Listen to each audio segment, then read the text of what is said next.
और ये हाँ कह दिया तो समझ लो उसी समय तू भिखारी हो गया।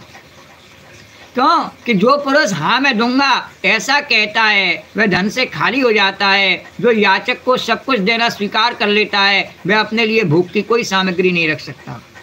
अथैतद पूर्णम अध्यात्मम यच्च नित्यानृतम बचा सर्वम नित्यनृतम ब्रूयात् स दुष्कीर्तिम स्वसन्मृतः। इसके विपरीत मैं नहीं दूंगा, यह जो अस्वीकारात्मक असत्य है वह अपने धन को सुरक्षित रखने तथा पूर्ण करने वाला है, परंतु ऐसा सब समय में नहीं करना चाहिए। मैं तेरे से हर समय ऐसा झूठ बोलने के लिए नहीं कह रहा हूँ बलि। शुक्राचार्य जी ने कहा हर समय नहीं कह रहा हूँ ऐसा झूठ बोलने के लिए। हाँ, वैसे तू इतने दिन से दे रहा था, सबको कुछ ना कुछ दे रहा, मैंने तेरे से कुछ कहा? कुछ नहीं कहा। तो जो सबसे सभी वस्तुओं के लिए नहीं करता है उसकी अपकीर्ति हो जाती है। ऐसे तो दान नहीं देवे तो उसकी अपकीर्ति हो जाती है। देना चाहिए दान, पर इस समय जो मैं कह रहा हूँ वो मान ले। वह तो जीवित रहने पर भी मृतक के समान है। जो किसी को कुछ नहीं देवे वह तो जीवित रहता है, मृतक के समान है। यानी दो बातें बोली शुक्राचार्य। राक्षसों की नीति कैसी होती है? दोगली नीति होती है।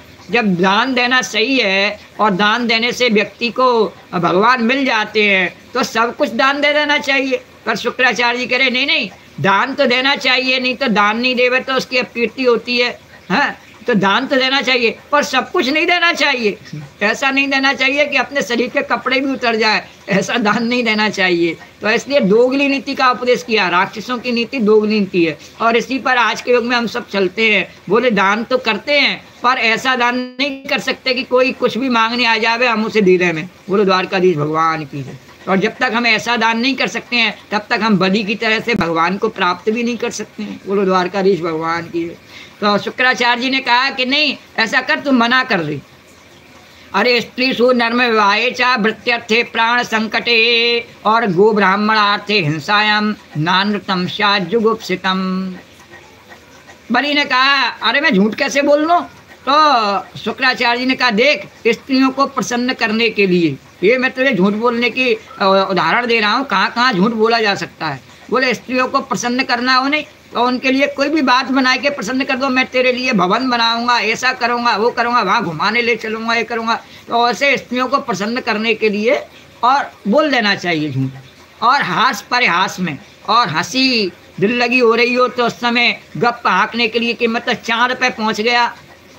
जैसे मोदी ने कहा नहीं, गप मार करके हमारा रॉकेट चांद पे पहुंच गया। बोलो द्वारकाधीश भगवान की जय।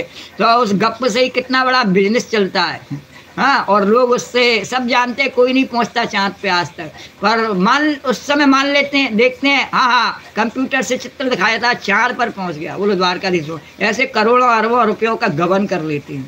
बोले चांद पर पहुँच गया। तो इसी प्रकार से हास प्रयास में विवाह में कन्या आदि की प्रशंसा करते समय, बोले किसी कन्या का विवाह हो रहा हो तो उस समय उसके दोष नहीं बताओ। बोले बड़ी कुलीन है, बड़ी सच्चरित्र है, बड़ी रूपवती है, बड़ी शालीन है, इस प्रकार से उसको बोलना चाहिए। बड़ी शांति स्वभाव है, इस प्रकार से बोलना चाहिए। और अपनी जीविका की रक्षा करते समय, अपनी जीविका की यानी अपनी नौकरी बचानी हो अपना, तो उस समय अरे नहीं महाराज मैं क्या करता साहब, मेरी पत्नी मरने को पड़ी थी, मेरी माताजी का 13वीं संस्कार हो रहा था, मैं कैसे चला आता। अपनी जीविका बचाने के लिए इतना मैंने खर्च कर दिया, आपका कर्जा नहीं लौटा पाया, तो मेरे पास में मेरे पिताजी बीमार पड़े थे, मेरा बच्चा बीमार, ऐसे अपनी जीविका बचाने के लिए झूठ बोल देना चाहिए। प्राण संकट उपस्थित होने पर, अपने प्राणों की संकट आ जावे उस समय झूठ बोल देना चाहिए। प्राणों पर संकट आ जावे तो झूठ बोल देना चाहिए। बोले नहीं नहीं मैं नहीं था महाराज, मैंने ऐसा अपराध नहीं किया, झूठ बोल देना चाहिए।